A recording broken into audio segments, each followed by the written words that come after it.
Howdy, folks. Welcome to Grounded, a Homeland Properties Roundtable podcast, where we discuss land, timber, real estate, and everything in between. Hey everybody, welcome back to another episode of Grounded. Today our scenery is a little bit different. We're out in the field today. My name is Meichell Arnold. I'm with Homeland Properties, and we are going to tag along with some foresters from Lone Star Forestry in Huntsville.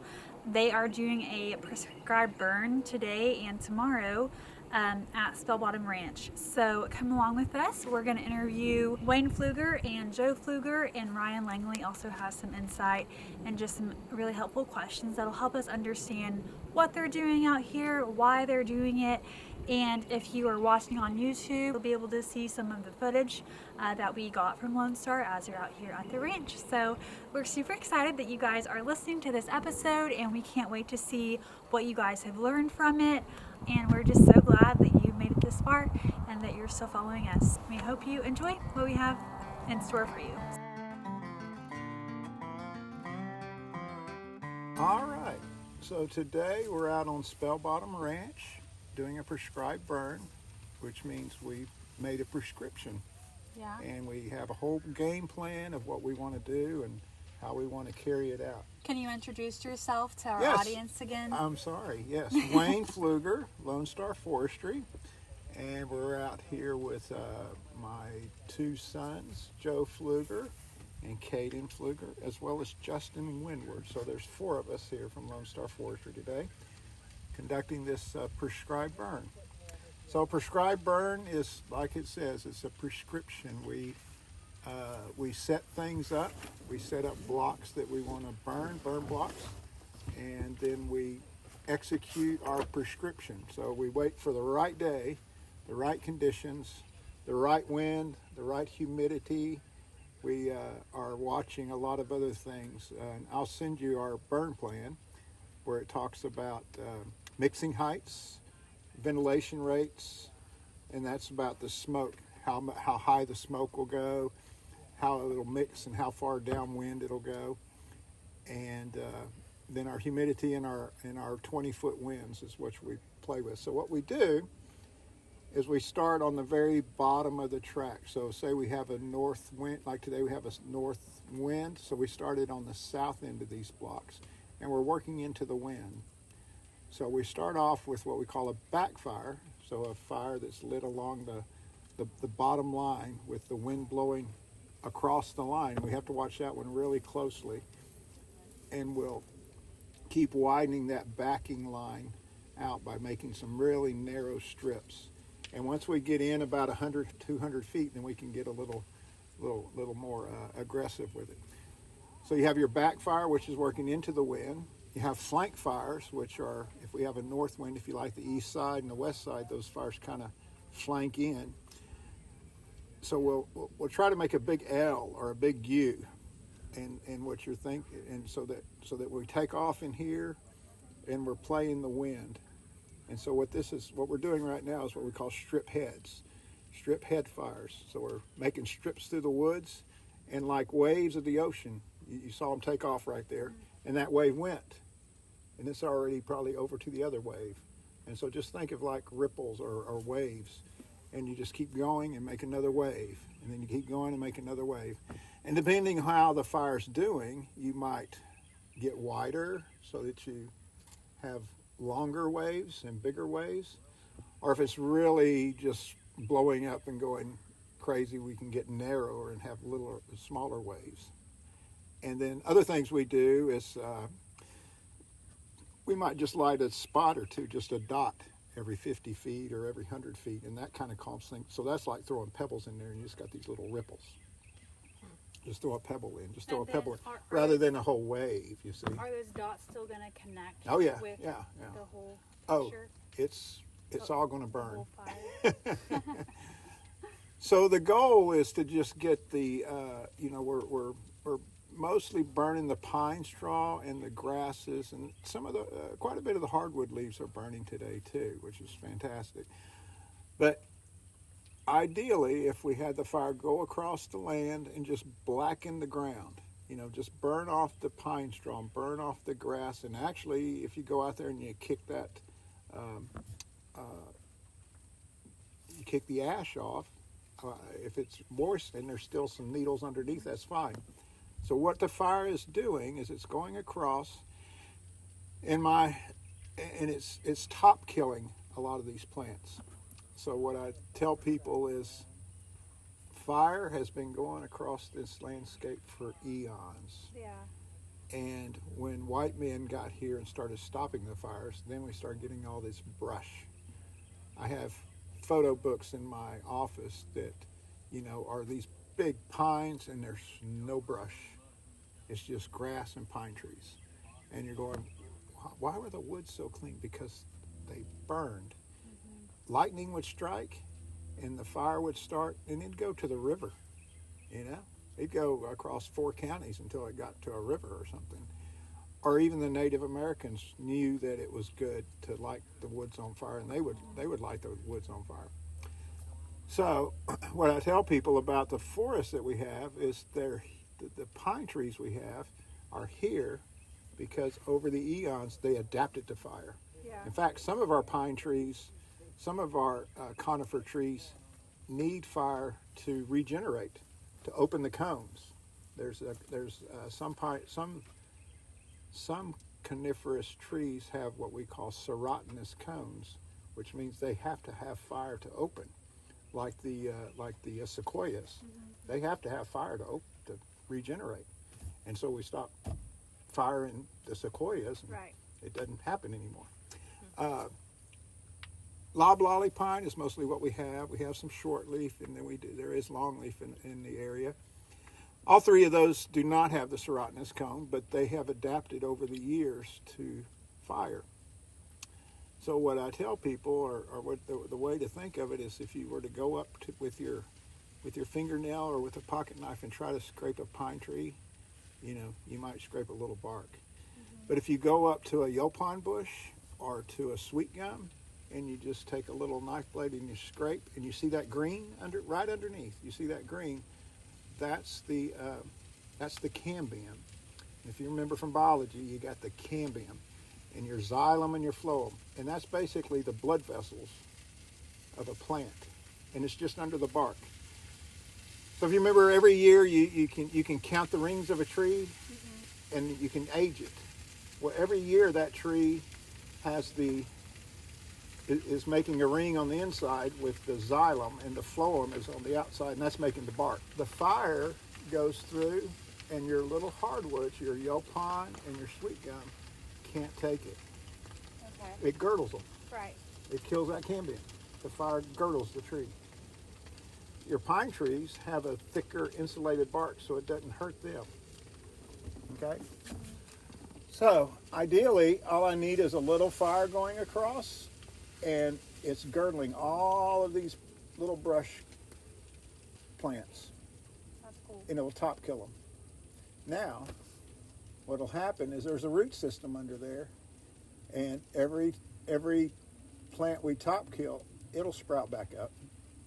So you have to burn again and again about every 3 to 5 years. So we have Spellbottom Ranch on a burn program where we come out here every 3 years, every 4 years, and do this. When was the last time y'all burned? Yeah, these blocks we burned 2 years ago. Yep. Nice. And you can see it's all grown up to about hip high. And if we waited another year, they'd be head high. And if we waited another year, everything would be 10 foot tall. Is it harder to burn the taller it gets, or is yes, it still going to take it's more risky. Okay. Yes. So yes, it's riskier. So the more we burn, the safer it gets to continue burning. And I'll be quite honest, our first burn out here, all of this stuff was 20 feet tall. And it was blowing out at the top of some yopons, and we did kill some trees. All right, but the sacrifice of losing 100 trees across the whole 800-acre block we're burning was worth it.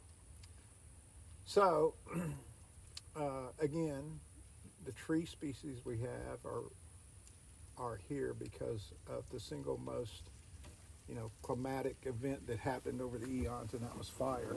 I mean, because we didn't have sawmills and people cutting all the trees down and everything.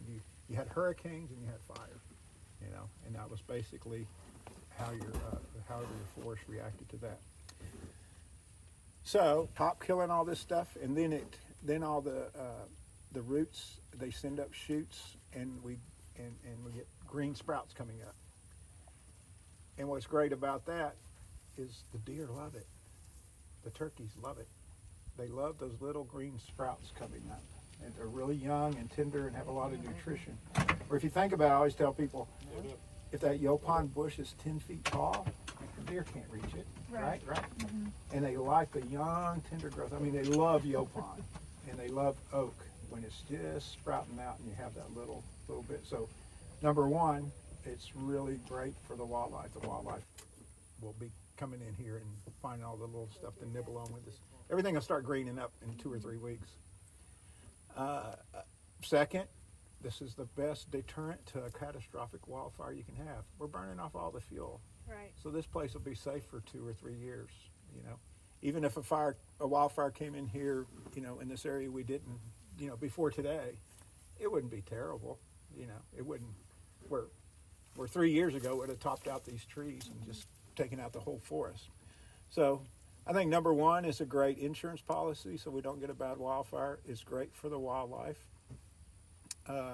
It recycles nutrients back into the soil too. If you think about that, all that ash is just potash, and so it's a great fertilizer.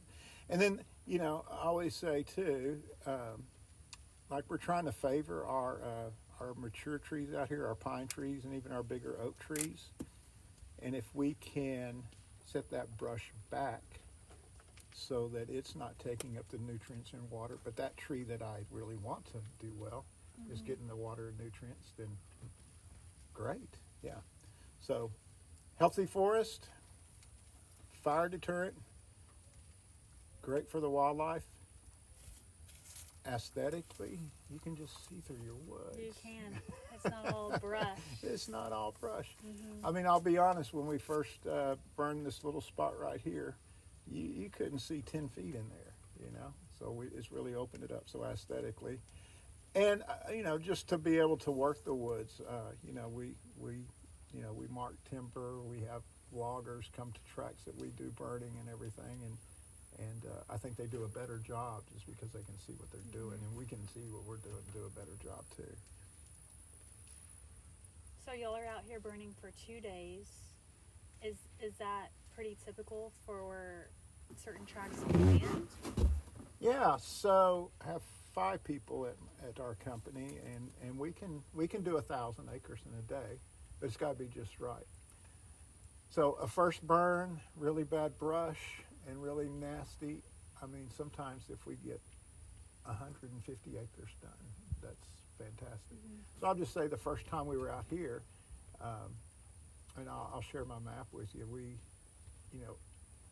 did well to get the 200 acres done today, and then tomorrow we'll get the 80 acres. Sure. And then the next day we get the, Yeah. So the first time we did everything out here, it probably took us, like 4 or 5 days. Right. And so it makes the burning easier the more you do it too. And we really like to, now we can, we were just 700 acres one day and 600 another day and get through it, Is there a time that you quit burning? Burning is a program. Once you get going into it, you need to do it every 3 to 5 years, because the minute you stop, then all this stuff starts coming back again. So I've got some really great properties that we've been doing burning on for 25, 30 years, and I guess I kind of got them hooked because we can't stop. But the other thing is they're really excited because they can, they love to see us come and burn because, I've got places that the turkey are coming back because the habitat is there. That's awesome.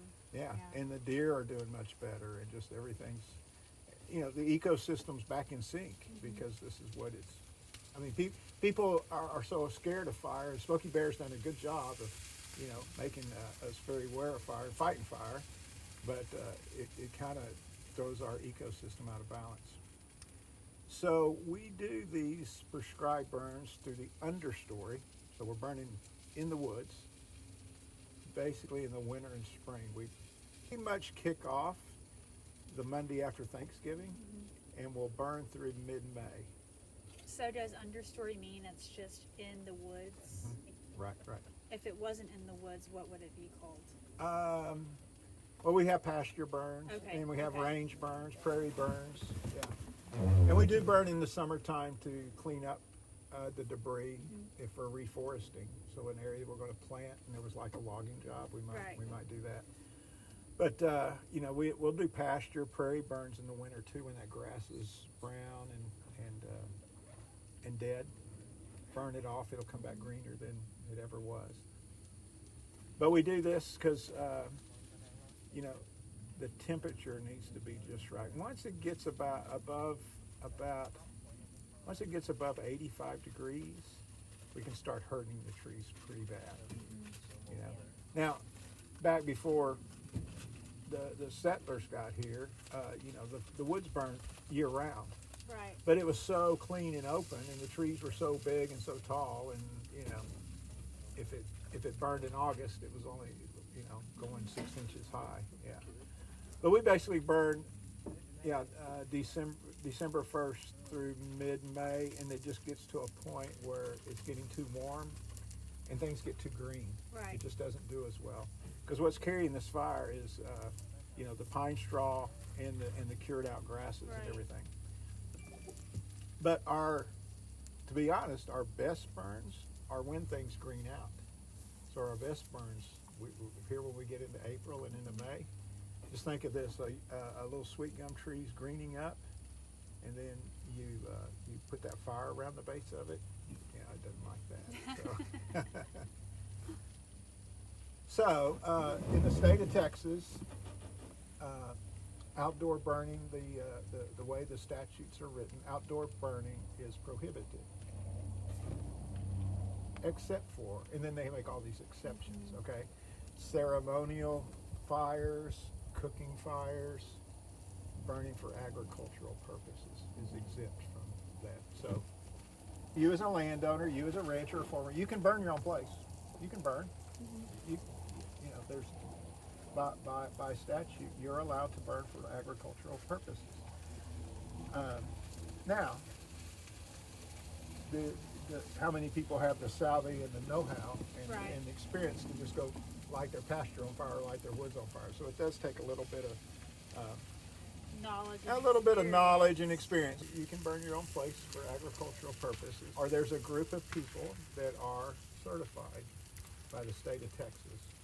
The Texas Department of Agriculture. We're certified and insured prescribed burn managers. To get that certification, you have to have experience doing prescribed burns. You have to go through a training. You have to keep up your continuing ed. And you also have to have an insurance that qualifies.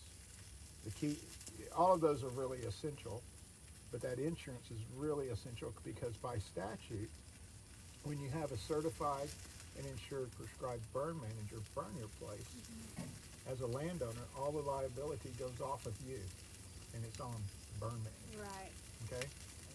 If you just hired somebody, or if you did it yourself, then you're responsible.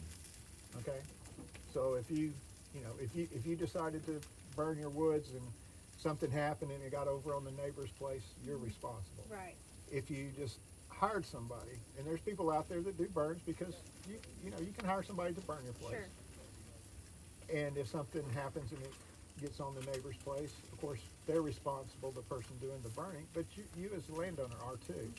So I always encourage people to look at that list on the Texas Department of Agriculture website and find those certified and insured prescribed burn managers, because the experience, the education, but that insurance and that statute that takes the liability off of you, right, and puts it on the burn manager. That's good. Right. So we do a lot of planning. We set up a lot of places. Right now we probably have 30 places set up to burn, but we have them all on the board, and we know that if we have a south wind, and 50% humidity, we need to go here. Sure. If we have a north wind, we need to go here. If we have high humidity, we need to go into a plantation where the fuels are thick. Out here on Spellbottom today, we came out here because the humidity is really low, and we really need that to make this fire work. So do different properties do better in lower or higher humidity? Yes, right. What? Different fuel conditions. Okay. Yeah. Now, like pine straw burns really good. Grass burns really good. Hardwood leaves don't burn as good. Places where you've burned before, you don't have as much fuel. Right. Yeah, which is what you're trying to accomplish. So when it's really cold and when it's really maybe only 55% humidity, we try to go on those pine plantations because those are really volatile. Right. And we want that kind of day. And maybe even if it's 40 degrees outside, but out here at Spellbottom, 20-25% humidity, beautiful day, winds about 5 miles an hour, 10 miles an hour, and doing great. We go through a planning process. I'll share with you our burn plan, and you'll see all the things we do. We have a burn map. We track each other where we're at, so we know how our progress is going as we're going throughout the day. But we have these rangers with the slip-in units in them, and this is the one with the foam unit on it. So if the fire does get across the line, first of all, if you can stomp it out real quick, that's okay. If not, we have rakes. If the rakes and stuff don't work, crank the pump and we can spray a little water on it. So we never start a fire without having all of our pieces of equipment in place. So we have 2 rangers out here with the water units. We've got a couple of 4-wheelers just to patrol the lines and keep up. But if things really get nasty or anything like that, you probably notice we have our dozer sitting up there front. We never burn without our dozer being with smart. us. That's our last resort. Sounds like if insurance. anyone needs a forester, they need to contact you guys because they'll have everything. Yeah. So that's it too. So I would just caution people when they are burning or hiring someone to burn is I think it's good to make sure maybe they are one of those certified insured prescribed burn managers. But even if not, or if you're doing it yourself, make sure you have all the equipment and be able to handle any type of issue that might arise. Well, thanks, Wayne, so much for coming out here and for being a part of our podcast again. To all of our listeners, next we're going to go find Joe, and he is going to give us a little bit of insight on things that they do whenever they're out here burning. So stay tuned.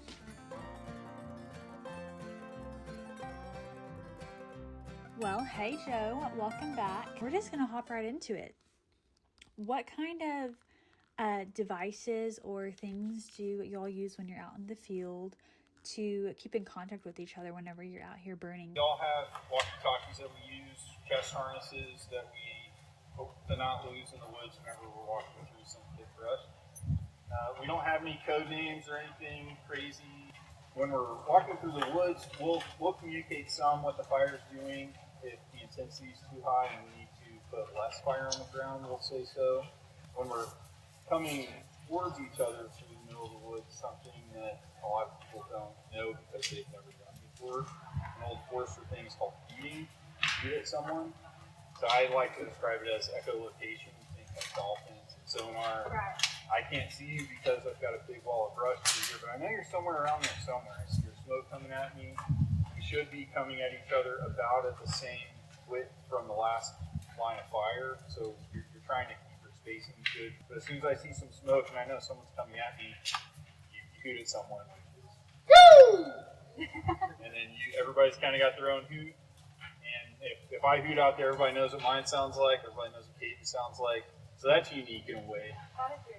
And then we typically hoot at each other. If I don't get a hoot back, I know no one's near me and I'm just going crazy out there by myself.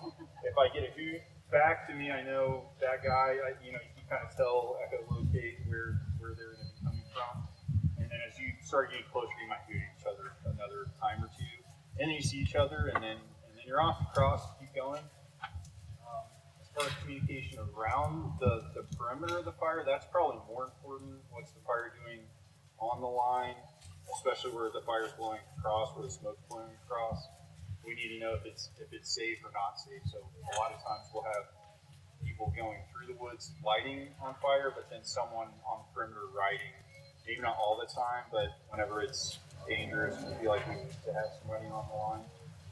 We're communicating with that person at all times. How's the line looking? How often do you have somebody riding the line? At the beginning of the day, it's constant until we feel good about it, maybe an hour or 2 in. And then as soon as we're far enough off of our back line where the smoke and fire is blowing across, mainly, as soon as we're, sometimes it can be 30 yards in, sometimes it might need to be 100 yards in, then we feel safe about checking the line every 30 minutes to an hour instead of every minute or 5 minutes or 10 minutes. That increment kind of goes up as the day goes on because your initial fire break is just what we're standing on right now, this 8-foot wide road basically that's down to soil. As you burn and you consume that fuel and you get this black, that expands, starts to get wider. Do you ever have a problem with adjoining landowners that you're on their property line per se? Yeah, every now and then we try to notify those people. By rule, we have to provide a written notification to anyone that is within 300 feet downwind. So if they're upwind, if they're to the side, if they're anything but directly downwind, we don't have to notify them at all. We do our own thing, and as long as we stay on the property, we're cool. If they're within that 300-foot limit, then we go at least put a pamphlet or a business card or something saying that there's a prescribed fire going, it's under control. Call us if you have anything. But as soon as they hit 301, technically you don't have to do that. If it's a neighborhood or some folks that are just back in the middle of the woods and they're just outside of that, we still try to go knock on doors and at least let them know. Because we don't, especially like this time of year, everyone hears about the wildfires going on. People see that on the news. They see smoke in the air. They automatically think their house is about to burn down. So we try to mitigate that as much as possible by our DEA license. We can start at sunset. If you don't have the license, you have to wait an hour. Start at sunrise. If you don't have that license, you have to wait an hour past that. And then we all have to technically have all active fire out an hour before sunset. What is active fire? Good question. I try to determine that every time, right? Because by definition, that is active fire. Like, you've got this, like, you'll see that dead tree right there to the right. That's active fire, technically. I think you're supposed to have it on the left side here. We call that cold, is the block cold. I don't see any smoke out there. That's inactive, but it's inevitable to have stumps out there, to have cat faces, dead parts of the tree that have sap in them that are caught on fire. But we try to be lighting our goal to be within our legal parameters. It's supposed to be out an hour before sunset. And then some states can burn all through the night. They'll actually wait to burn until conditions go down in the afternoon or evening and then start to burn. And then burn all night. You can't do that in Texas. The last time they all burned, it was pretty cool that there was a few dead logs and stumps that next day, that night, sitting in the front porch, see them flickering out there in the woods.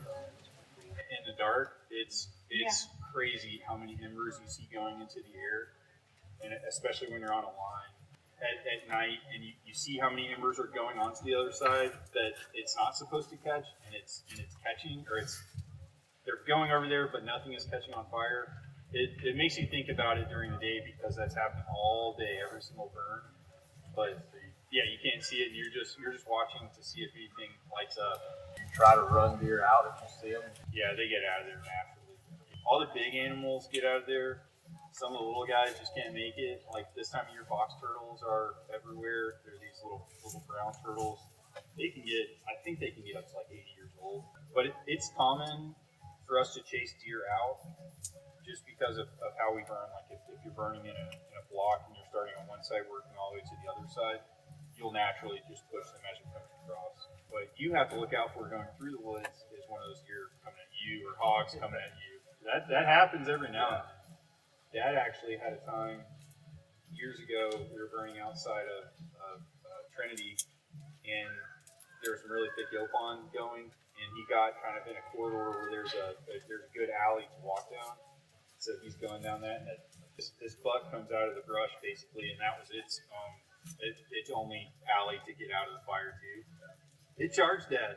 He had to hit it with a torch, with one of those. Yeah, charging at him. Oh my You wouldn't think that, but that buck was like, hey, path of least resistance, buddy, I'm coming through. Fight or flight. Yeah. Hogs will run past us all the time, but yeah, when we burn grass, especially like grass fields, it's amazing how many insects are in there, grasshoppers specifically, and then snakes, mice, rats, all sorts of stuff.